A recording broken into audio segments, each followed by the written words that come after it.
Good evening. Welcome to another edition of the DMV Daily Radio Show. I'm your host, Hassan Giordano, a.k.a. Mr. Politics, back in the building, and it's Friday. Can't get better than that, y'all. But before we get into today's program, I want to take a moment of silence for prayer for the 56-year-old hall monitor that was shot earlier today in the hallways of Frederick Douglass High School. The accused shooter, a 25-year-old man, has been apprehended. But we want to pray for the full and speedy recovery of this public servant who went to work today, as he does any other day, to help with our children and their education. But unfortunately, he got a little bit more than that. And we want to definitely pray for him and his family during this time. And we certainly know that it'll be a renewed debate now in regards to having armed school police officers in our schools, as I plan to add this discussion to the agenda of our President's Day Public Safety Town Hall on February 18th from 5 to 8 p.m. over at Union Baptist Church, 1219 Drew Hill Avenue. This is a conversation that we have to get past compassion. We have to get past emotion. We have to get to the heart of the issue because, look, people thought that it wouldn't happen in Baltimore City schools. And mind you, it wasn't children or it wasn't a child that pulled the trigger, but nonetheless, it was a security breach, and a security breach that led to the shooting and hopefully the recovery of an individual, and that person won't succumb to that shooting. But it's something we're going to have to definitely talk about over the next few days, and definitely at our Public Safety Town Hall on February 18th. Now, today, we're going to be talking about a few things, but more so we're going to be focused on, as you know, election 2020. We are joined by two remarkable gentlemen, both of whom have decided to put their names forward in the 2020 City Council elections as they make a run for City Council, one in the 5th Councilmatic District in Northwest Baltimore and the other in the 12th District in East Baltimore. Well, before we get into that program, as always, got to let you know that this program is brought to you by our fine sponsors, such as that stellar legal team known as the Bates & Garcia Law Firm, specializing in criminal defense, real estate, and bodily injury cases. Bates & Garcia is Maryland's legal dream team. So make sure you contact them today for your free consultation. 410-814-4600 is the number. Again, 410-814-4600. Let them know DMV Daily referred you, and they will give you a special discount. The show is also brought to you by those savvy political strategists at Politicom Strategic Solutions, who have mastered the art of political communications and successfully gotten people elected to office since the 1970s, once led by a man by the name of Art Murphy. If you're thinking about running for office in 2020, you want to give them a call today, especially if you need a campaign website, user-friendly integrated social media sites, campaign plan, video, photography, and one of the best in the business at helping raise money. As we had one of the candidates for City Council in the 12th District, again, Philip Westry on a couple weeks ago, and they represent that young man. He raised almost $20,000 in 2 months. So make sure you give them a call today for their representation. 240-242-7505 is the number, or visit them on the web, politicomsolutions.com. Again, 240-242-7505 is the number. Let them know that we sent you. They'll definitely hook you up. Maybe not as much as the homeboy discount as you're going to get at, well, Bates & Garcia ain't going to give you that much of a homeboy discount either. But they'll give you a discount just because we sent you. So make sure you let them know. DMV Daily Media is always also looking to produce polarizing podcasts and informative live stream programs such as this one, including our weekly Annapolis report that airs every Monday here on DMVDaily.news, as well as being heard on the Larry Young Morning Show on WLB 1010 AM every Tuesday morning from 7:15 to 7:30 a.m., or the hottest legal podcast in 2019, Law and Disorder with Ivan Bates, which premiered earlier this week on Tuesday. It's set to bring episodes every other Tuesday, with the first episode receiving, enormous numbers. Every day I'm thinking, okay, they've reached their peak. They got all these listeners and subscribers and downloads. That's it. And then it's like the next day, today I checked it earlier. I'm like, damn, they just keep outpacing themselves each and every day. It's a wonderful podcast that you definitely want to listen to. Keep downloaded so you can listen to in the future, especially if you want to know about the criminal justice system, the legal system, both on a federal and a state basis. He had his guy Corey on this week. He's a member of Bates and Garcia with Ivan, and Ivan spoke to him. Of course, Corey has a remarkable story of how he changed his life around. Some of us from Park Heights know, and if you either know him or you know of Big Corey from Park Heights, he went from that, changing his life around, getting a 50-year sentence, giving some of that back, coming home to being a remarkable paralegal that he is today.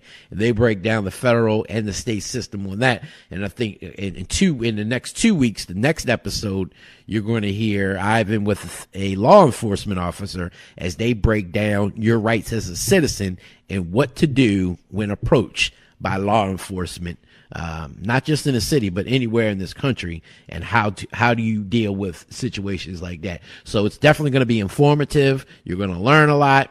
Make sure you tune into that Law and Disorder with Ivan Bates. But we also want to let you produce your own very own podcast or live stream radio program.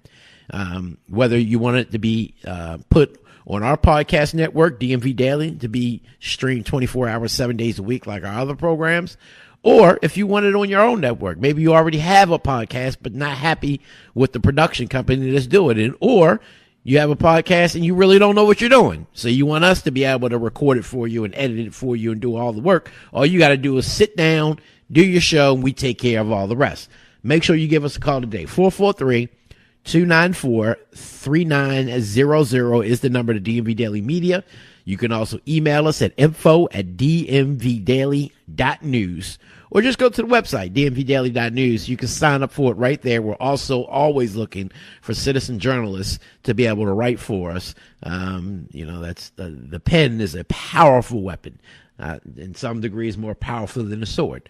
So if you got a mighty pen and you want to put ink to paper, it doesn't have to be about politics. It can be about news. It can be about sports. It can be about poetry. It can be about what you believe in, have a compassion for, something that you believe you want to share to the world. Make sure you go to dmvdaily.news right now, sign up for that. And we're always willing to bring on new talent here on the DMV Daily podcast network. Now, we're also gearing up to launch the much anticipated Value My Vote 2020 podcast. It's different than this. This is the election 2020 coverage, the conversation with the candidates here on the DMV Daily Radio Show. Value My Vote 2020 is where we delve into the 2020 elections with a video podcast, one-on-one with the candidates and political analysts, political reporters, and local leaders from across the city. As we'll sit down with the candidates one-on-one, I'll talk to them about their vision for, moving the city forward in the district that they're running for, who they are. You can ask questions and things of that sort. And then we'll also break down the political prognosis of as we go along week to week, leading up to that April 28th, 2020 primary elections. So if you're a candidate, you're running for office in 2020, make sure you reach out to us to become a part of this program, which we cover election 2020 every Friday, with a different candidate or an incumbent, or if you want to get involved with the Value My Vote 2020 podcast to get your message and name out there, give us a call. When there's no charge to it or anything like that. We just want to get the message out, the information out, be an informative program as much as possible. And of course, as always, you can check all of our shows out, all of our podcasts, dmvdaily.news. And you can also get it on iTunes, TuneIn, Stitcher, and Google Play, or watch it on Facebook Live, YouTube Live, and Periscope at DMV Daily News, all one word. Be sure to subscribe to our YouTube page and like us on our Facebook page. And don't forget, DMV Daily Radio is currently in the process of putting together our first live stream town hall Monday, February 18th from 5 to 8 p.m., as I mentioned before, at Union Baptist Church, 1219 Drew Hill Avenue. It'll be our President's Day Public Safety Forum as we invite the community to join local stakeholders for a live stream broadcast to discuss the public safety and criminal justice issues facing our communities. It's going to be a remarkable event. You definitely don't want to miss it. Get down there to the church. You can watch a live broadcast right here on DMVDaily.news, on our Facebook and Periscope and YouTube feeds, or listen to it live at DMV Daily. Now, if you want to get into today's conversation, make sure you give us a call or text in your questions. You know what the number is, 410-819-2370 is the number. Or if you're watching us on Facebook Live, as I see Kelly Fox and Jackie Addison, Kevin Brooks, hey, Pastor Brooks, Joe Kane, Donna, hey, I see Richard Elliott. Make sure you put your comments or your questions right there. Of course, we always engage our family throughout the program. Now, we're going to jump right into it. One of our two guests is here on time, ready to make sure that y'all know that he is running for city council. He goes by the name of Christopher Ervin, and he's going to be a candidate for the 5th Councilmatic District here in the city of Baltimore. Welcome to the DMV Daily program, sir. Thank you for having me, brother. It's my first time here in the new Bollywood studios, not to refer to India, but Baltimore Hollywood. Yeah. Get you all jumped off doing this right. And I'm glad to be here. Well, it's a pleasure having you. So, yeah, Bollywood, I like that. Old Goucher. We in an old Goucher neighborhood. Matter of fact, this is the 12th district. We don't get no representation by the current administration, but nonetheless, we're here nonetheless, you know. So for the people who don't know who you are, or what you do, tell them a little bit about you as a person, as an individual. So, again, my name's Christopher Ervin. I'm not born and raised in Baltimore City. I'm born and raised in the Bronx. At a young age, came to Baltimore, played BNBL basketball, Cherry Hill site. Had to get my jersey at Mondawmin at Charlie Rudo's. We had the light blue T-shirts. I went to school in Columbia at one point. So you think you can hoop? Think. See, I had to school Brandon Scott when he came over here thinking he could hoop. Don't make me have to do the same with you, brother. Listen, I will say this, because with the reentry stuff, we had our team play against DC, and we did a little something here in Baltimore. It's rough putting together a team, and so I'm called to dust off the skills. I haven't played in a long time. I've had injuries, Yeah, but, that's usually an excuse. But yeah, we've been doing. I've been here for a while. I got 2 children born and raised in the city, both in Sinai Hospital. It seems like that's where everybody's born. But long history here in the city. After I did my incarceration time here in the state of Maryland, 7 years. And when I came home from incarceration, I was able to work in the group home system in the schools with kids in schools, what they call level 5 special education. Sharp Leadenhall, all the way up to and including Calvert Hall. We had boys in schools, every school you can think of in between. Booker T. Washington, Garrison Middle open at the time, All Saints, a number of schools across the city. My own son went to a couple of schools over east in the course of his time. The school escapes me over east. I can't think of it right now, and it's going to come back to me. There's so many schools in my head, but I kept seeing the same conditions. It allowed me to step outside of myself and see some of the choices that I made as a child and why I did it. So beyond that, working towards incarceration issues and dealing with people who made their choices and dealing with their outcomes basically brought me to where we had to start a reentry program. Again, this was my life's experience. And I needed to do something different if I wanted to see different outcomes. Now we have the Lazarus Right. We have a program that we've been training people who have experienced conviction, and the difference being that some people will get that conviction, as you know, a felony charge or what have you, and go home the same day because they take a plea. They don't always have to face incarceration. But if they have faced incarceration, they often come home and don't have the same network of support that a lot of other people have. And so with our program, we have provided a network of support. We deal with a lot of the barriers that they face. They come home, they may not have a license, or they may not, they have child support issues, or they have housing issues. We have to deal with all of that before we can get someone to focus on the economic opportunity that's in front of them. And so we take people through getting their the CDL endorsement is actually an endorsement on your license. We call it the CDL license, but it's not a separate license. You have to have a license before you can train for a CDL.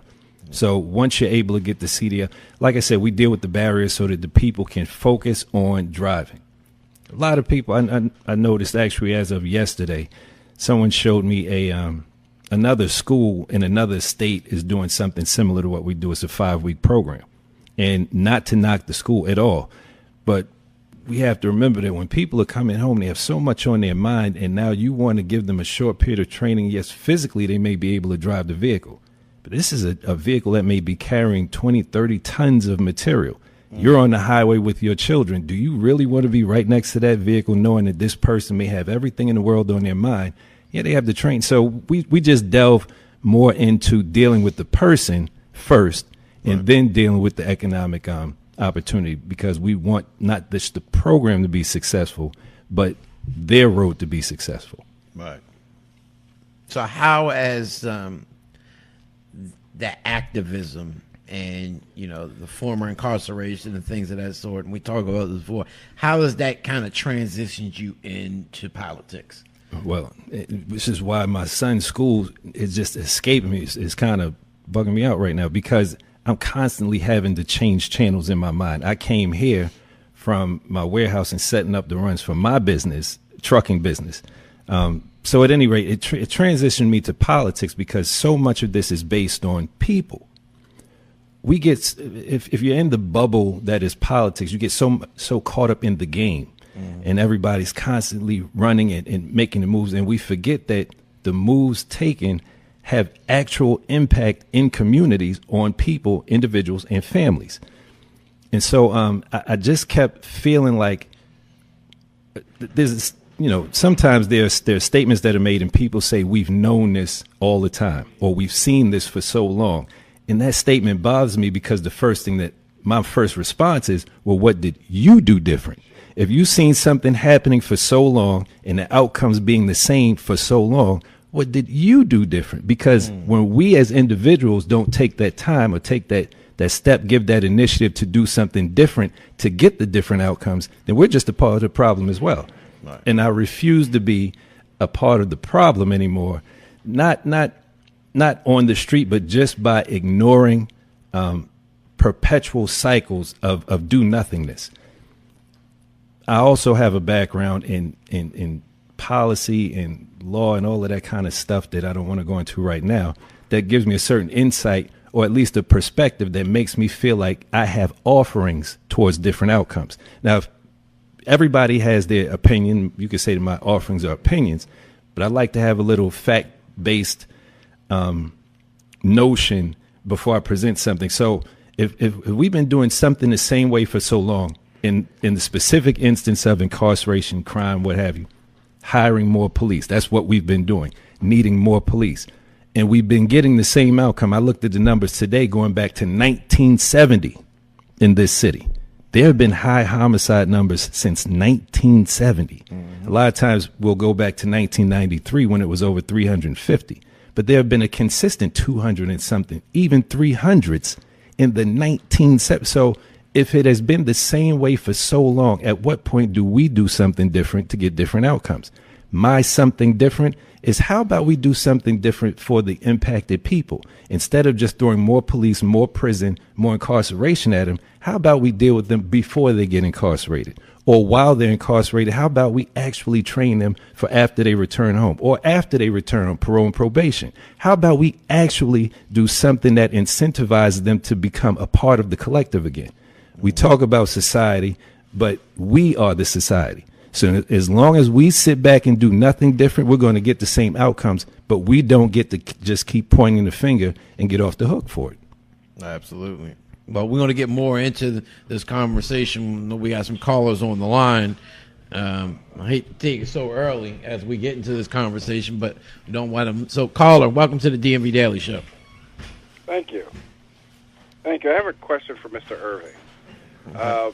In the district, he's been widely known as being bought and sold by the political machine. How does he overcome that stigma? You said he's been known as being bought and sold by the political machine? Yes, in his district, yes. Wow, I didn't know that. Well, you bought and sold? Who am I speaking to? How are you, caller? Hello. Wonderful. Who is the caller? I don't even know how to respond to that because if I'm bought and sold, I'd like to maybe show him my last campaign's account. And I would like to see the funds that bought and sold me.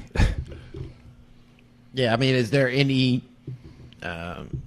proof, substance or corroboration to the statement of him being bought and sold? Perception of him in the district.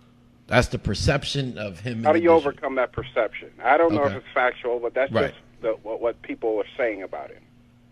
Okay. Well, that's a thank you for and who would he be bought and sold by? I guess the political machine. Right. Okay. Yeah, so how would with you two answer pieces of bread, it's not a sandwich. You have to put something in the middle. So if I'm bought and sold, okay, but I need to hear some more. There's really nothing for me to respond to. Again, you can look at my campaign account. All of the funds were raised by small donations from a couple of people. It wasn't long. There is no political support behind me. I haven't been endorsed by any political people.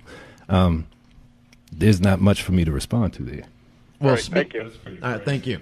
So speaking of that, and I would assume when we get to the caller that caller probably came from one of your opponents, right? That's why they wouldn't introduce themselves. Right, and we don't play that here. You can't, at least say who you are. Bill, right? Fred, something. But the question is this: you are going up against somebody who is a part of the political machine, who has $162,000 in the bank currently, whereas though you haven't filed but an affidavit. How do you go up against that monstrous machine of incumbency and an enormous amount of money and be victorious in April? Because ultimately it's about getting people to vote and vote based on the premises that I offer to them. A lot of what is done in our district is based on people who don't vote. He was voted in by a block of constituents, and kudos to him for that. Kudos to a community that got behind the initiative that they wanted to support. But that number was infinitesimal. Thank you. In comparison, I hear you, Mark. Go ahead, comparison to the numbers of people who did not vote. $10 word there. The numbers of people who did not vote but are very vocal on the issues that they have. So as much as money helps, and it would be funny that the premise that was laid out is that I'm bought and sold, but right now we have the issue of Resco on the table. The one person who voted against it is the councilman from my district. And what is some of the backing behind it? And again, it's not about someone else being right or wrong or whatever. It's just addressing that premise. If I'm bought in, that is just, I almost want to hover on that for a minute because I'm like, okay, show me the check because I would deposit it. Don't let that distract you. Like, I can see a lot of other stuff being said about you, but bought and sold, and I'm not saying bad, I'm just saying in general, but bought and sold of the political machine has to be the biggest opposite I would have ever imagined coming towards you. I'm not going to talk about anybody else in the district, but you, I don't see that. And like you said, campaign finance isn't reflective of it, nor is, and for the viewers who don't know, you did just run in 2016.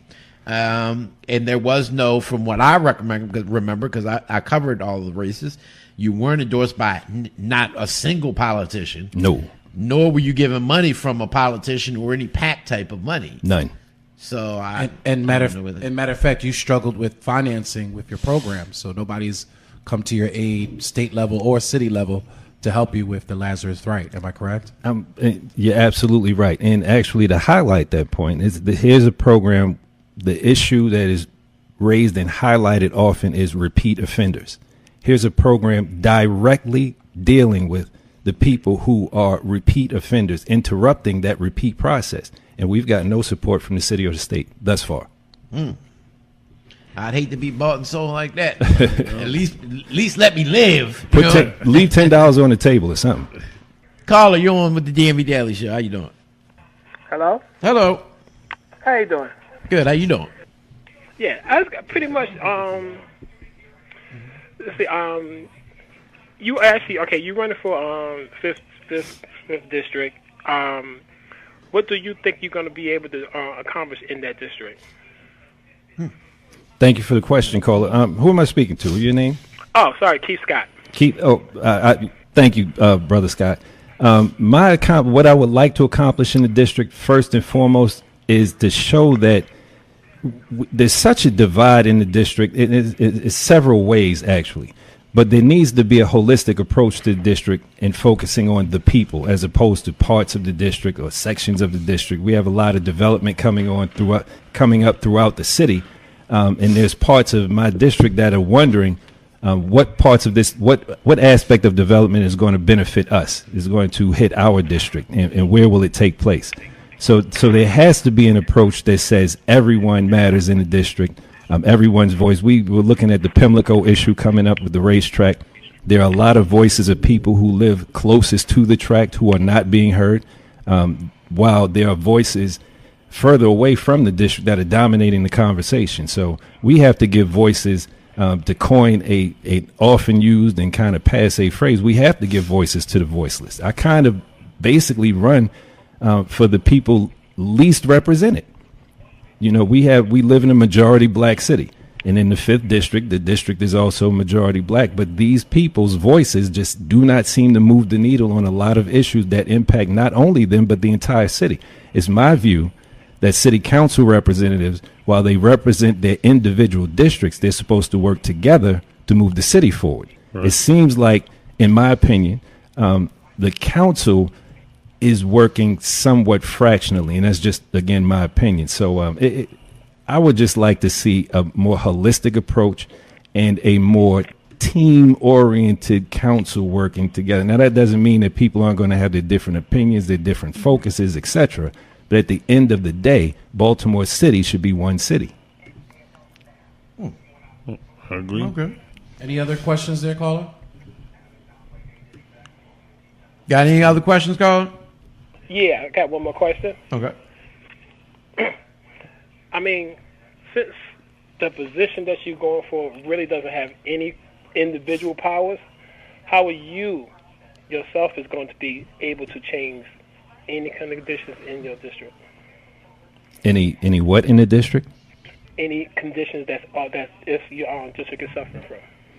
Well, I would point out to you again what I do with my program in particular. My program, we train people to get a commercial driver's license who have not had those type of economic opportunities. What does that mean when you flesh it out?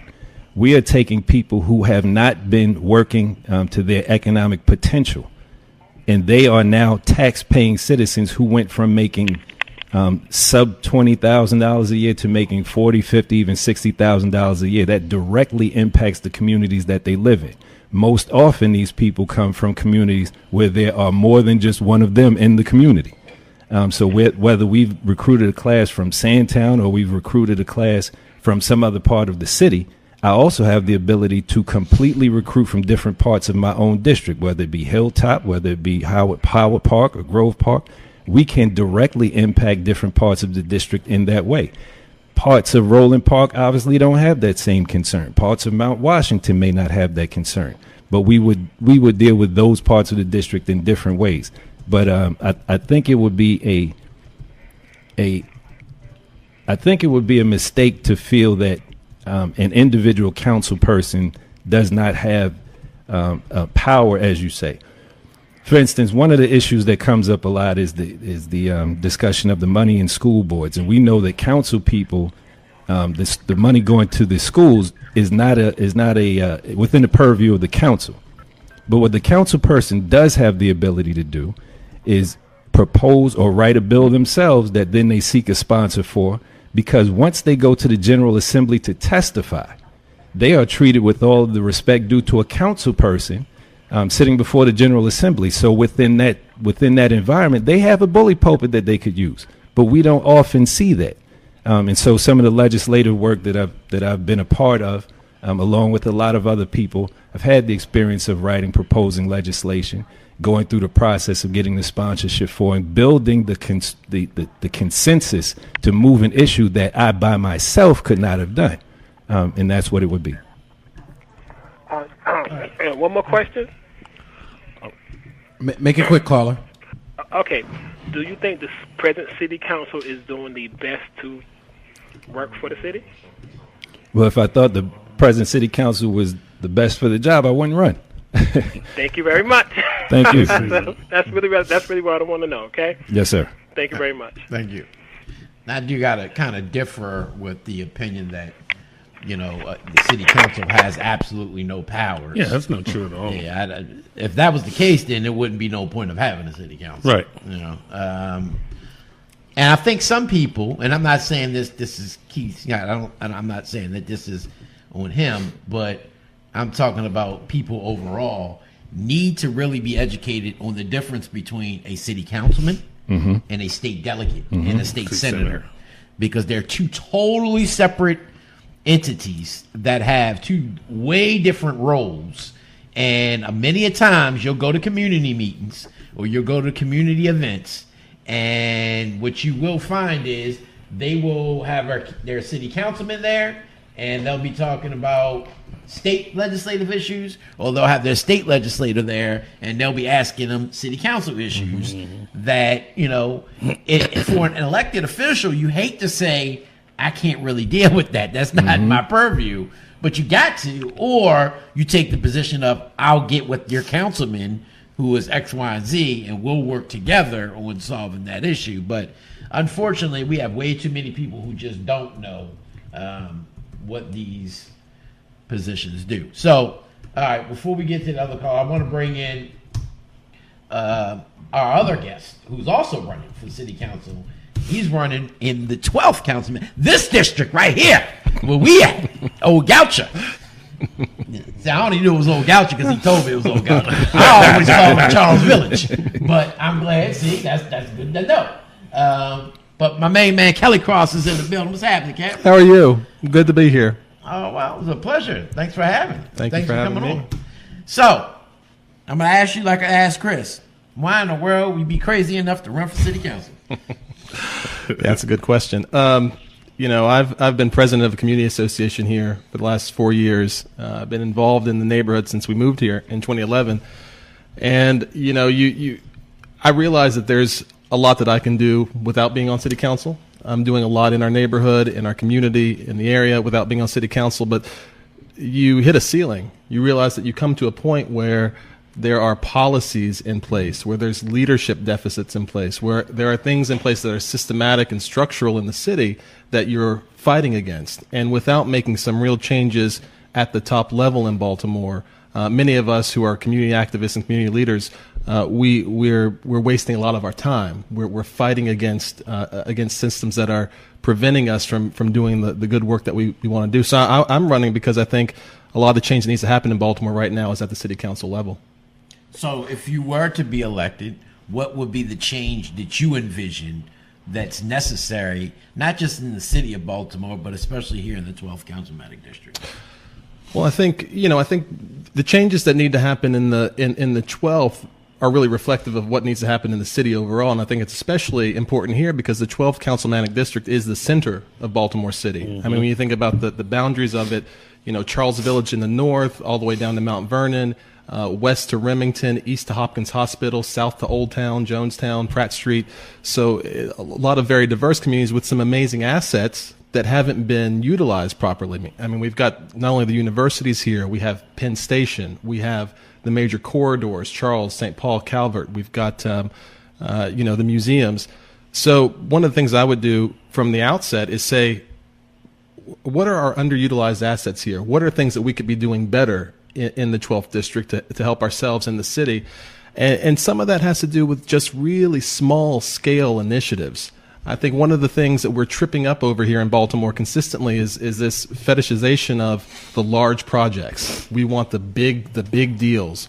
We're not supporting the small local businesses and particularly small black businesses that really should form the backbone of a commercial economy. Like DMV Daily Media.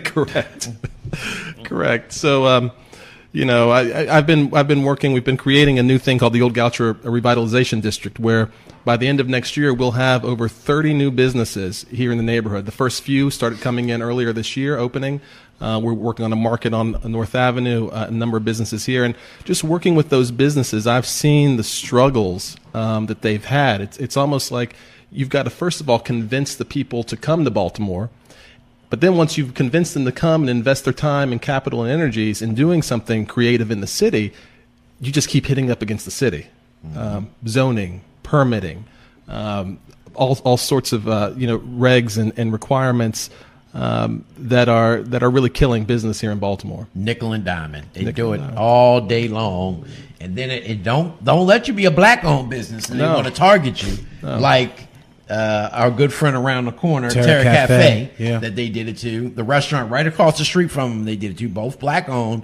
I heard they just came after my guy Conan and his restaurant down there in southeast or southwest Baltimore. Yeah, it's just like time and time again. Time and time again for little stuff. And some of the things, are so structural you don't really see them. I mean, I think is very important is zoning. If you look at a zoning map of Baltimore, and it may be a little boring, but it's so important because when you look at a zoning map of Baltimore, the mixed-use zoning, the ability to have the most freedom in terms of what you do with your property, that mixed-use zoning is seen most frequently in what we know as the White L, in the white neighborhoods, in the Charles Street corridor, down by the harbor. You get out in East and West Baltimore, you see very little commercial zoning. It tends to be just along the major corridors, purely residential, north and south. So if you're a small business owner in those neighborhoods, it's impossible in many ways legally for you to even open a business in large swaths of those neighborhoods in our city. And that's unfair, and that can't continue. Well, I hope we zone right. Let's make sure about that. You are. Oh, okay, all right, my man. Hopefully we have support because you know they coming for us, especially at the yesterday's show. Hopefully we got the support of the future councilman over there and a member of the Goucher community. So before we get to our call, I want to say, you also ran, and for the viewers, Christopher Ervin is running in the 5th district. That is represented currently by Yitzi Schleifer. I ain't gonna try to pronounce his first name. It's Isaac. No. He actually has a name that starts with Y. Isaac is his second first name. If you look at his real name, birth name, it's like that's where the Yitzi comes from. That's the nickname of his first name. Oh. It's like why I ain't even gonna pronounce it. Okay. Yeah, it's Yiddish, maybe a Yiddish. I'm sure it's Yiddish. So I ain't gonna, but Isaac Yitzi, Schleifer. He's the incumbent over there in the 5th, and the incumbent here in this district is Robert Stokes. That's correct. Who many thought was Carl Stokes when they were voting for him in 2016. But again, like Christopher, you did run in 2016 and mounted an aggressive campaign towards the end and almost came very close to winning. So I guess the question wouldn't be why run again, especially when you came that close. But you also don't have the same circumstances in. His guy has a war chest. Your guy filed an affidavit in January, and I think maybe has $6,000 in the bank at last check. So, but you still have to raise that money. And so how do you compete with that and then a multitude of candidates who are set to get into this race to kind of, first you're fighting the incumbency, and then now you have to fight, everybody else in the candidacy to run. How do you get around that? Well, I don't see it as a fight against either the candidate or the incumbent or the folks who are coming in against the incumbent or the folks who are coming in. I mean, I see myself as fighting for the seat. I'm fighting for that position. In terms of the money, we haven't raised. We didn't raise at all last year. I haven't really started. Actually, I started about a week and a half ago, and glad we're up to about $15,000 in that week and a half. We're starting now and really going after that.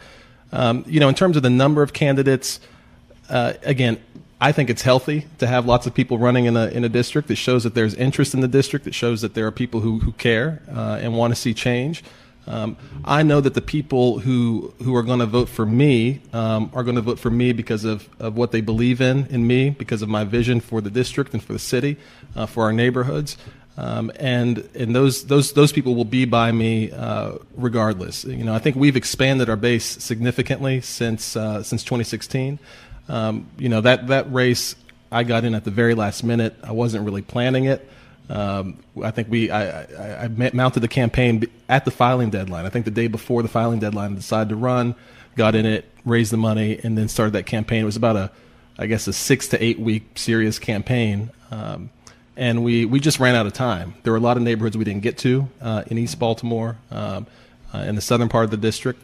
But I've been getting to those neighborhoods over the last couple of years. And after that election, after that defeat, I didn't sort of shrink into the shadows, become a wallflower. I've continued to be out in the neighborhoods, really active here in the city, and I think people see that. And that is a big thing, because I'm gonna tell you, these two gentlemen definitely have not taken the race and the defeat to say, all right, I'm not going to be active, or I'm going to go back to doing what I'm doing, and you don't hear from them or see from them again, like you do a whole lot of candidates on the state and the local side. And I know this personally. I know, Mark, you run across a lot of them as well. But they'll pop back up when it's election time. Right, they'll be back around. Like they were doing something. But so here's the problem, challenge, frustration for me with both of you, quite frankly, and that is this. There are a lot of people that are very, well, for different reasons in 5 and in the Stokes district, but there are a lot of people who are very frustrated with the leadership that they have, both with Councilman Stokes and Councilman Schleifer. I've got a legislative agenda at the council, so I take no issue on whether those concerns are justified, but what I will say is that there is a mass of people that are unhappy with the leadership. But what happens is, in East Baltimore, 5 or 6 people run against each other, and, the Democratic zombie machines, folks that go and vote for Stokes because they recognize his name, he wins again. That's how he won last time. Schleifer also, he has a very discreet community that will go through rain, snow, sleet, and hail to vote for him. And then there's the whole rest of the district that's open to an alternative. But when you throw 10 alternatives at them, same thing happened in the delegates race in 41 that you saw. When you throw 1 million alternatives at them, then they, especially talented guys such as yourself, Christopher, like they get all, they get scattered between kind of the good guys. And then the one bad guy goes back in time and time and time again. And I guess my frustration is that one of the things that we've been trying to do in the progressive community is get some folks in a room and say, okay, it's not everybody's time. You know what I mean? The focus has got to be on electing a progressive, a working families oriented and minded candidate in each of these districts, not just you two, but in all of them. And the frustration is that there's 6 or 7 candidates who are good, who might be good, certainly not equally good. Obviously, if you wouldn't be running if you didn't think you were the best. But how do we begin to have these conversations? And, on a personal note, Kelly, as a black gay man, I've been waiting for a black gay man to get elected to the council. Now we got 2 running in the same daggone district. Can y'all spread each other out a little bit? Like, you go over west and he go over east. And so, it's just, it drives me crazy that and I don't know why this is, but that, and this happens time and time again, you saw it in the legislative races, that there's 3 or 4 good guys and 1 bad guy, and the bad guy goes back in time and time and time again, and it's not reflective of the will of the voters. Maybe there needs to be some kind of runoff provision, or I don't know what it is, but there should be nobody that's a council person with 30% of the vote. You know what I mean? Like, that's just not how we should function in a democracy. So what I'm hoping is that, how do you, Kelly, and how do you, Christopher, reach out to folks that you think are running and say, come let us reason together? Obviously, nobody has the power to force anybody out of a race, and there's always going to be crazies like Kenji that'll run no matter what. But who cares about him? I'm talking about people that really have a chance to win, that could put together an operation that could potentially raise the kind of money to actually be successful. How do we get those folks in a room and thin the herd? Leave my buddy Kenji alone. Come on, he crazy. If you don't mind. So, as you said, it is part of the democratic process that anybody can run who's eligible and who would like to. Besides that, we have to remember that politics by nature, since its inception, especially as a democracy, as a form of governance, there have always been tactics used within that environment to direct the outcome. So on one side, there are people who get in it and you have to question why they're in it. Maybe you can talk to them. But sometimes there are people who are incentivized or possibly encouraged to get into it. Mr. Ervin, what are you alleging? We may be breaking news here. I'm just. like the IMJS. IMJS. I'm just saying that sometimes people are led to believe that they should get into it to be that person unknowingly. And so there should be, as candidates, we should do the outreach. That's a part of being the candidate. Right. Reaching out to not only constituents who would vote, but people who may be encouraged to run, and talking to them as well. But now I have to kind of shine a mirror, not on you specifically, but on some of our organizations, our unions, who choose to support the people that they support. We should all look at the person and say, well, what is the history of advocacy for the issues? What type of leadership has this person shown before they decided to run? I've seen an organization support someone who didn't even show up when it was time to show up to see if they could get the support. You had a bunch of candidates, and the one that didn't show up is the one who got the support of the organization. So we have to ask all of us, what are we doing? If we want the different outcomes, we should all take a different approach. If there's a specific union who is about something, how about you back somebody who was in a union, or maybe they actually drove organizing in their workplace or in their community? Does it make sense for a union to support someone who's never been attached to a union in any way? And I'm not saying that they shouldn't, and I'm not, you don't have to. I'm gonna let Kelly answer, and then I'm gonna come back at you. Yeah. I think that outreach to other candidates is actually a first sign of leadership in a district, to be able to reach out to the people and say, hey, let's talk through this. Some people are just they invest in they're in it for reasons that aren't necessarily about the health of the district or the city, for their own personal ambition. I've found sometimes that's difficult to get those folks to step out. Sure. But those conversations should take place. But at the end of the day, from my perspective, I just see this as motivation for me to work harder, for me to go out more and be more aggressive in my outreach to the communities. That's why I'm starting this campaign a year early this time, as opposed to 3 months, 2 months ahead, so that outreach can happen with the voters directly.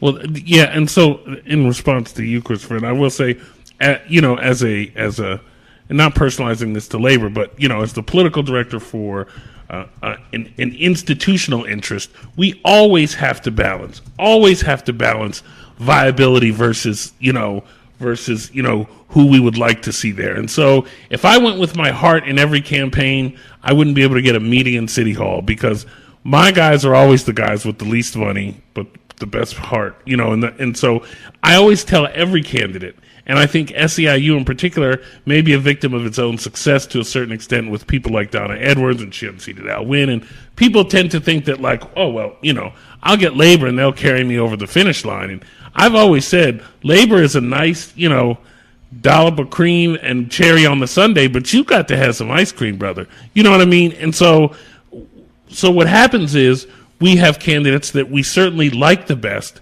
that we have no doubt would be the best on our issues, maybe have the most experience and most track record of working on the issues that impact our members and that our members care about.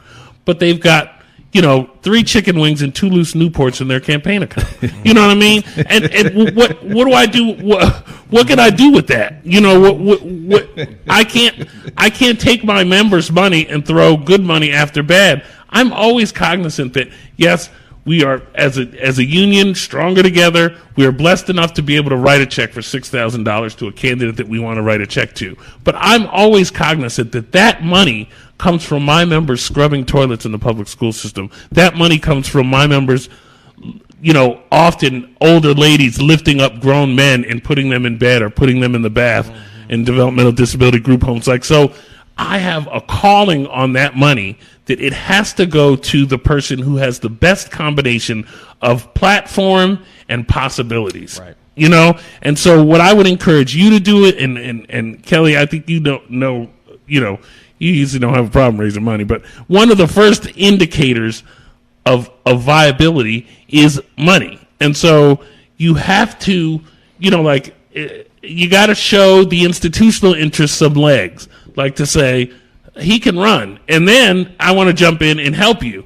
But if you come and say, either I'm not raising money yet, or try and make a virtue of the fact that you have not raised any money because you're, unbought. That just doesn't work. Unbought, folks that can't raise money, by and large, almost always don't win. You can certainly be outspent and win your race, but you cannot be outspent 10 and 15 and 20 to 1 and still win your race. Look what happened to Ben. Right. No, that's an example. Yeah, but I mean, his problem wasn't money either, quite frankly. But Well, he had some issues with money because he refused to take money from PACs and any other groups. Yeah, but he raised a lot. He raised a lot of grassroots money from all around the country. His problem really primarily wasn't money. But so the challenge is that you have to, if you're going to run a low dollar campaign, that I'll give you a blueprint. Take a Shannon Sneed. Shannon Sneed didn't have 2 nickels to rub together, but what she did do was she knocked doors from the time she woke up until the time she went to bed. I always ask candidates when they come to me, I always ask them, so when's your last day at work? Okay? Because if you're not going to tell me that you, at least as of January 1, aren't working anywhere, then I know you're not serious, because you have got to be on those doors full time, especially if you do not have the money to be in the mailboxes.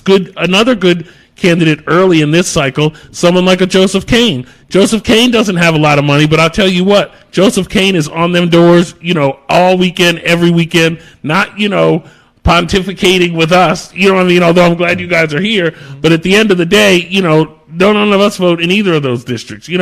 What's important at this point is money and voters. And if it's not any event, if it's not about money or it's not about voters, then you shouldn't be there. And that's how you demonstrate viability to an institutional interest that will then take a flyer on you and say, oh, well, this guy seems a case in point. 4 years ago, Corey McCray, Corey ran against the machine. He did not have a lot of money at first, but he was on the doors so consistently that I went to my board and I said, damn it, we got to give him some money. We got to get him some help. And he won, and now he's a senator and all that, and that story, my story about Corey, was replayed in boardrooms and in union halls across this city. And that's how Corey got elected. Well, Corey got elected from his own hard work, but that's how he got the institutional support. It didn't come because we loved Corey so much, although we did love Corey. It came because we identified Corey as the correct mix of possibilities and potential to be an advocate for us. So that's all I will say about that. Here's the question that I want to and call us, please hold. We're coming to you next. I want to boil it down to the bottom line, right, which I think Mark has kind of alluded to. The question is, back in the late days when blacks were very limited in Baltimore, but you still had Victorine Adams and others who got elected. And they got elected because people like Willie Adams and them, who had the money, and the Mitchells and them, who had the influence, came together in the Afro and would bring blacks together who would be challengers in these districts. And it said, you know what? I ain't going to let 7 of y'all run, because it was 7 that ran in both of y'all districts in 2016. We got a white incumbent that we got to get up out of there, and if 3 of y'all run, we in trouble. So we're going to figure out, you're going to run this time, this person, if you can run for delegate in 2 years from now. Right.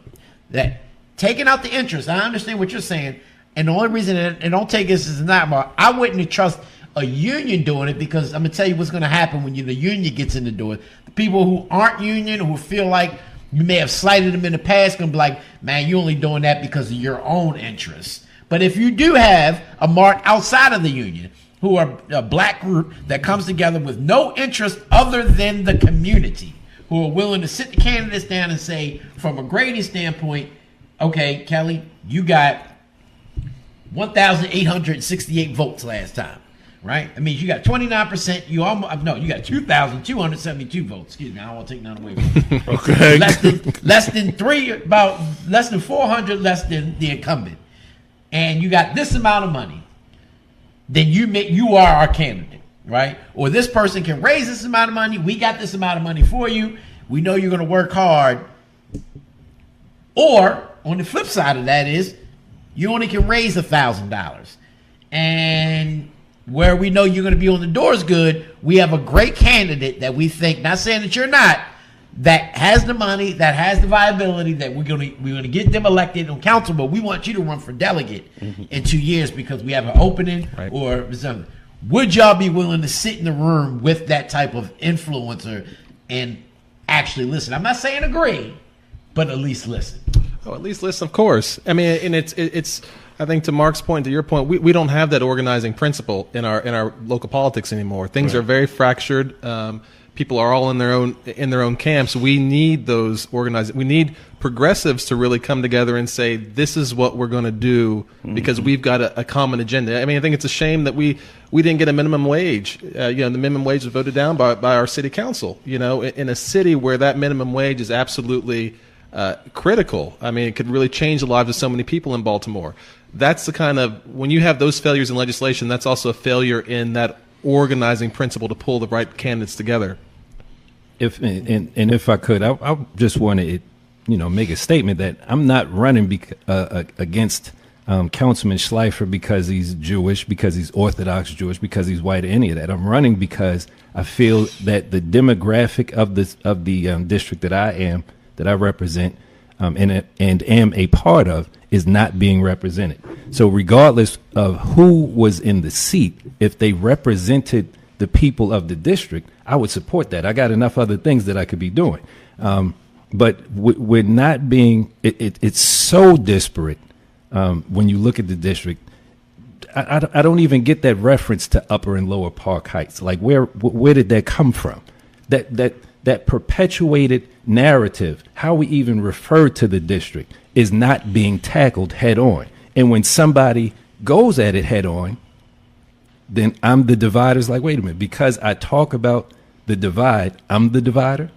And there's not a lot of, for instance, since the election, I haven't been reached out to as a constituent. Forget the work that I do, just as a constituent. So when we're in Howard Park and we've addressed homicides and we've brought numbers of people together that they hadn't seen come together before, which indirectly, not to take credit for anything, indirectly led to some of the work that was done as far as the lighting, as far as the closing early of 4G's liquor store, that type of thing. You would think there would be a will to reach out to somebody who's involved in those things. Right. There's been nothing. So that just represents the historic, great picture, the historic divide in the community and the lack of representation for certain parts of the district. Mm-hmm. And she don't come to Baltimore. I just tell you, like, man, I love you. I ain't stepping my foot in Baltimore. You can have that. Go ahead to the callers.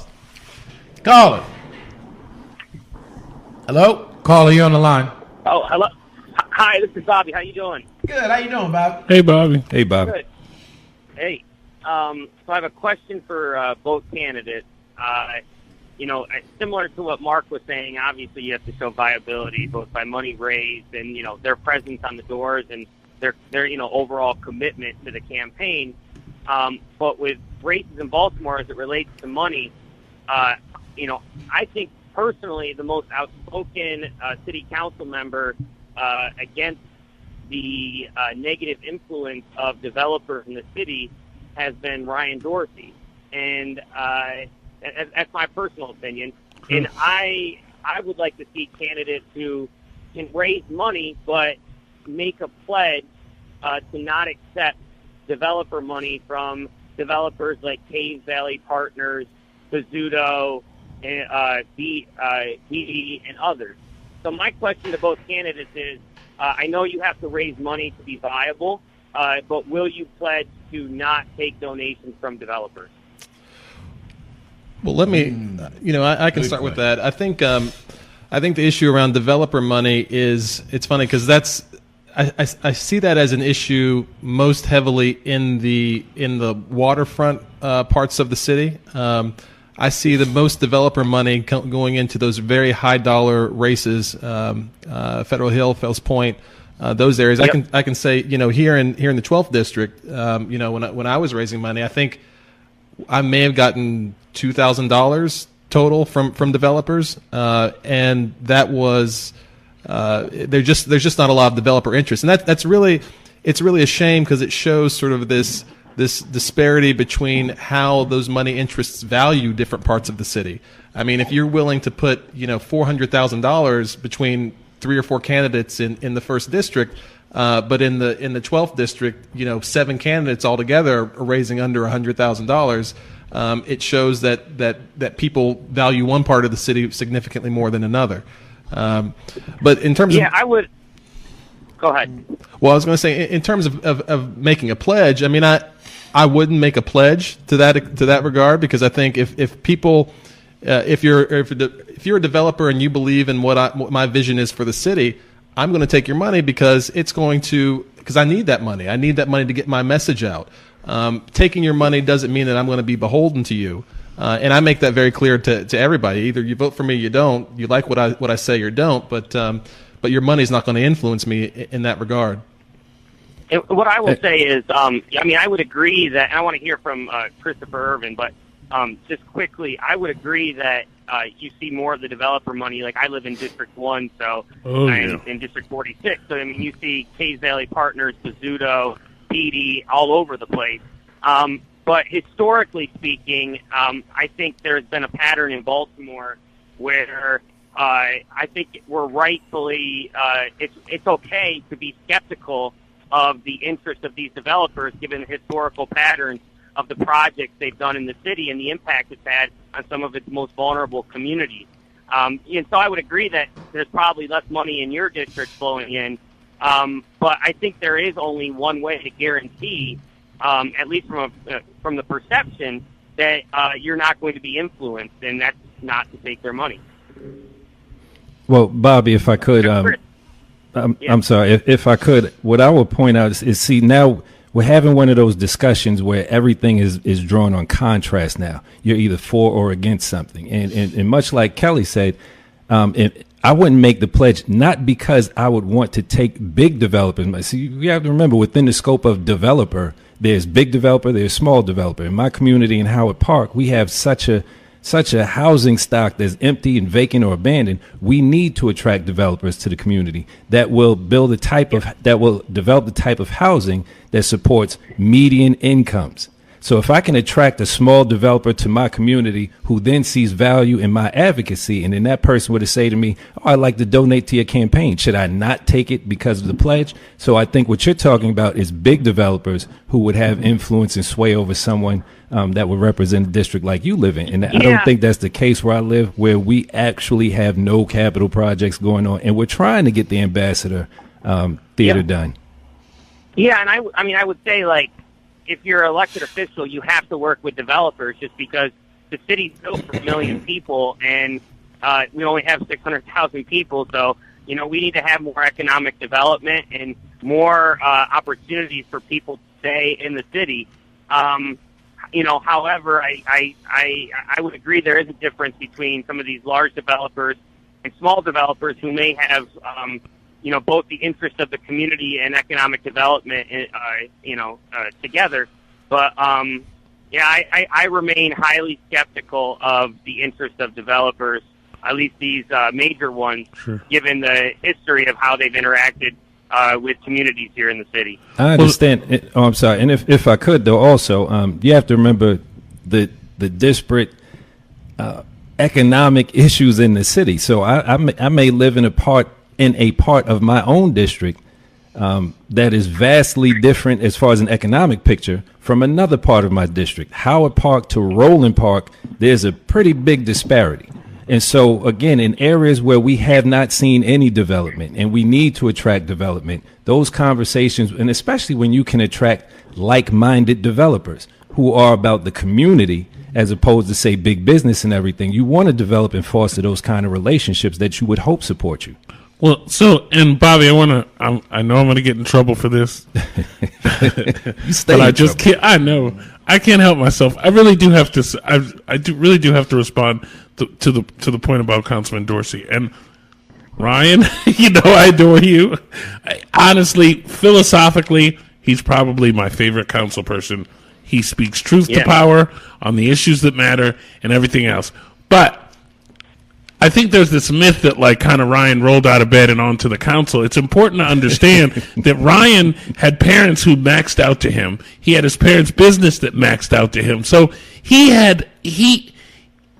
the luxury in many ways of having a huge head start on other folks like a Christopher who, Christopher has the community connections. If he can't win, it's going to be because he can't raise the money. And as much against developer money as I am, I don't care who the hell. If that's my candidate and he wants to give him $6,000, please give him $6,000. In fact, I'll match it. There's $6,000. That will do $6,000. I mean, it's a different situation. So certain candidates who have their own personal family wealth have the luxury of picking and choosing about who gives to them. They're in a position to make those kind of value judgments. But if you're out here hustling, for instance, look at Shannon Sneed. I keep going back to her. Yep. But, as you know as well as I do, I think 7 years ago or whenever she first ran, when we were the only ones really with her, 2011, right? So 7 to 8 years ago when she first ran,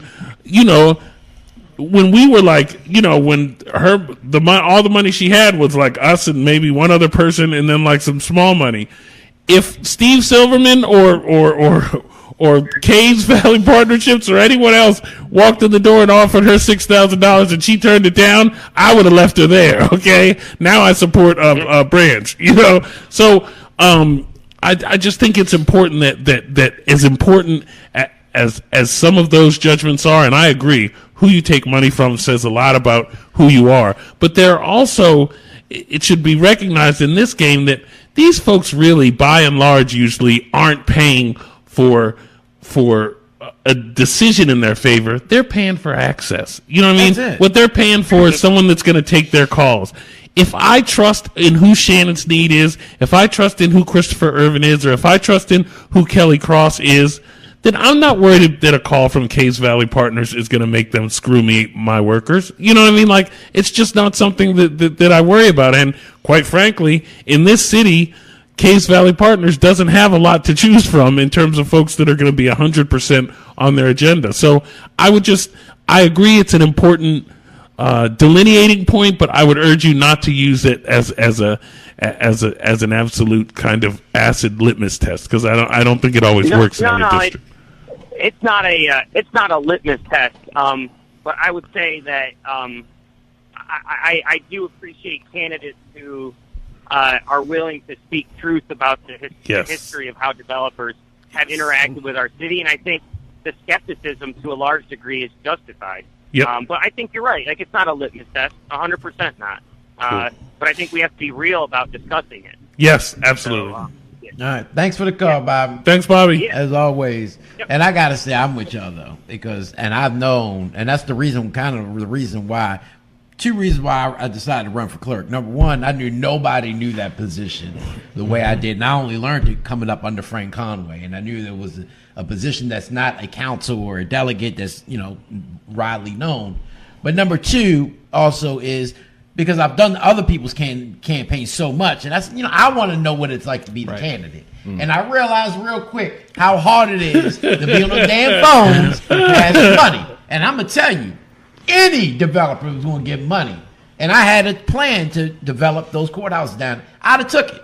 It doesn't mean I'm going to sit there and sell out to them, and that developer who gave me $6,000, I'm going to say, you're going to get the bid, because I could have had 5 developers give it to me. So then how are you going to determine which one you're going to give to if they all get? To me, with that, it's about the person's heart. Like was Mark saying, if my family member gives me $6,000, does that mean that I'm going to sell out to my family member? Mm-hmm.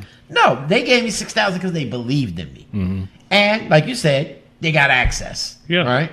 And that's what the biggest, I don't believe in this whole, now you got some crooked ones who are going to sell out, but they ain't crooked because you gave money all of a sudden. Right. They're crooked because that's who they are in their heart. And that's what they planned to be when they ran for office in the first place. So, and full disclosure, I'm paying for access too, quite frankly. You know what I mean? When I give you my members' money, what I'm hoping is not, as you saw with Catherine Pugh, I am not expecting that you're going to agree with me 100% of the time. What I'm expecting is that I'm going to have access to you to make a final argument. And even when she went against us on the $15 minimum wage, I had the opportunity to have a discussion with her a half an hour before she made her final decision. So if there's a failing, it's mine and not persuading her to do something else. But I had the access that if there is a quid pro quo, that's it. It's access. It's clearly not the decision.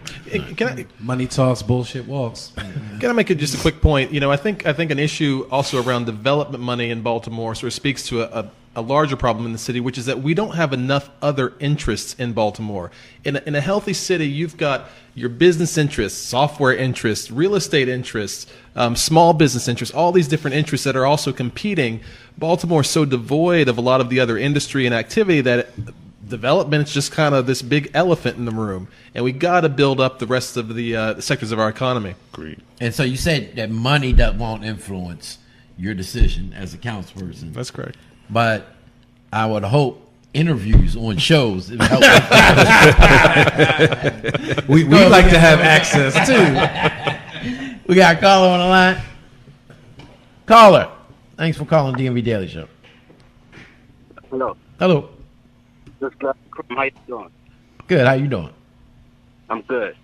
I was just wanted to call about what y'all was talking about a little earlier, as far as all the candidates running. So back in 2016, Kelly Cross, he was to us guys who lived in the neighborhood all our lives, he was looked at as an outsider.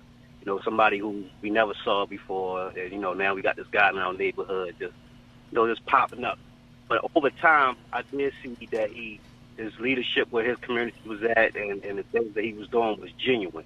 So, after time, I kind of, okay, Kelly, he's who died. So now we got another guy that's running in Mount West. Haven't been here long. He's looked at as an outsider. And to me, the reason why I ran is because I feel as though there is no representation of the inner city and the community in the 12th district where I'm from. Who's this, Gary Crumb? Yeah, that's Gary. Yeah. Oh, okay. Hey, how you doing, man? I thought that was How y'all doing? All right. Yeah, so What's good, Gary? yes, it has to be a real conversation about all these people that's running, because at the end of the day, if we all run, it goes back into the favor to the incumbent. The machine, that's right. And the reason, and one of the issues I had with Mr. Cross is when he did meet me one time, we had a conversation, and the conversation was for me to, basically drop out the race. But the conversation shouldn't have been that. The conversation should have been said was, hey God, I see you a young, ambitious young man that's running. Maybe, if I win, I can get on a team or something like, I'll pick you teams. That's how the conversation should have went, but it didn't go there. So that's why I decided, how can we trust people like that comes into our communities who only been living here for a certain amount of time? Now they want to run, and they asking people who've been living here all their life to drop out. So that's why you got all these people in these communities that's running like they're running, because it's a trust issue from all the past things that's been going on. And yes, it's hard to raise money. I didn't raise a whole bunch of money, but I put in a lot of groundwork. I believe I do got the community behind me. Yep. But it's just that we have to realize that if we do come together, yes, we have to have a plan, but you got to have the community behind you. You know what I'm saying? We can't be asking people to drop out of races and not having us I guess a plan for that. B. You know what I'm saying? Yep. With Stokes and them, they asked me to drop. How do y'all just want to come tell somebody to ask somebody to drop out the race, and y'all don't offer no job. Y'all ain't doing nothing like that. That was the angle point to me, was saying hold up, man, I can't trust people. And like I said, Kelly Cross, there's nothing personal against you. Just how I felt at that time. But I do think you're genuine. I think you're a nice guy. But this is how it's going to be in the future, because people just don't trust people that they haven't had that relationship with over time. And you two, Gary Crum and Kelly Cross, were the top two vote getters outside of the incumbent 2 and 3 in 2016. My question, Gary, are you planning to run as well in 2020? Yes, I am. All right. Well, make sure you reach out to me or Jason. We'll actually have you on the program as well. But that's what we're talking about. I think Robert Stokes comes from the standpoint he probably asked you because they pimped him so much in EDO in his political club. They kept promising him, and they would put up Jack instead of him, and then they put up this person instead Always of a him. bridesmaid, never a bride. So you would have thought that the man, when he finally got in office, that he would break his neck every day. Hell no. And instead, you don't hear a damn thing. I mean, just from my perception. I may be wrong. I don't live in the 12th district. I proudly live in the 4th. But that's what I was saying about money, right? So here we have a guy who didn't have to do no groundwork, didn't have to raise no money, and he still won. Yep. So it's not, to me, yes, it's about raising money, but it's not, though, because when you have a political machine behind you, yes, 9 out of 10, that's who's going to win the race. Yes. Yeah, he got a lot of support at the last minute, Councilman Stokes, and let me just say, Gary, I apologize if our conversation, if you took it that way, because the way I've seen it always was I wanted to partner with you. I would have loved to have brought you into a team. I think that is. I'm really impressed with the work that you're doing in Oliver. I think you're really doing some incredible stuff in our district, and I'm happy to work with you and with anyone else who wants to partner. I think to the extent that people, that if someone doesn't run, that they come together behind a candidate, behind one person. It's not a matter of just dropping out. It's a matter of supporting and really building a team. And letting that team be the team that pushes an agenda forward. That to me is what's crucial and what's not happening right now in the city. Yeah, absolutely. All right, thanks, Gary. Again, thanks, reach out Gary. to us and make sure you let us know. We'll definitely have you on the program, as we will have all candidates. Yeah, but all right, look forward to seeing y'all. All right. Thanks, Gary. But I agree. I mean, something similar to what Best Democratic Club was supposed to be when we formed it a long time ago, which it currently kind of is, with Shannon and Corey. John and them and Bullock and them, they actually weren't part of Best. No. They're West Baltimore. Best was meant for East Baltimore.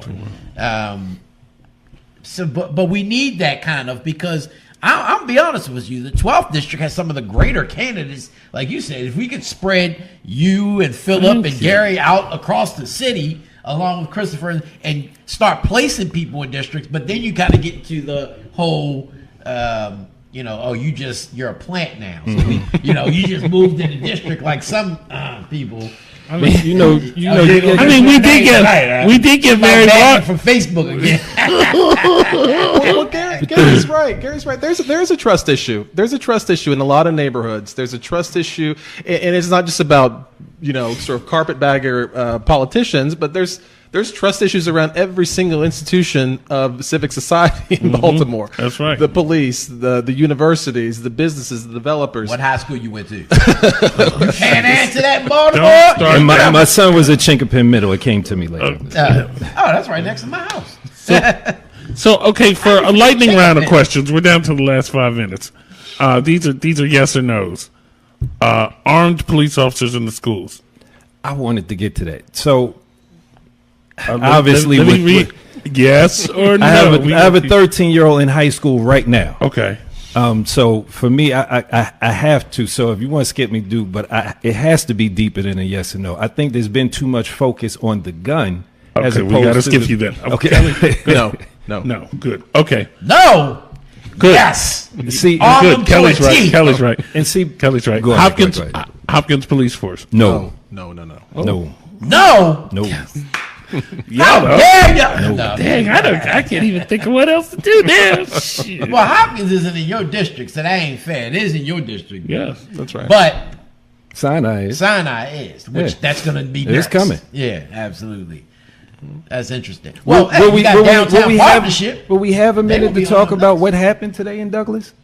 We are. See, if we get into that, then Clyde gonna call up and we're gonna be here at 8 o'clock. So, but I mean, if we wanted to be candidates for the council, these type of topical issues should be discussed. Get us on the record. Absolutely, no question. I mean, I don't have a problem with it. I'm just saying we only have 6 minutes left. Let's get y'all on the left, record that y'all haven't dressed up in blackface. Yes. Wow. Oh, my fault. I did. You actually do everything. I'm Or sorry. whiteface. I just didn't have to work hard at So it. we got another Republican now in Virginia. Or assaulted a woman at the Democratic National Convention. If either of you assaulted I know. I sent it to you. A second woman. Okay. 2000.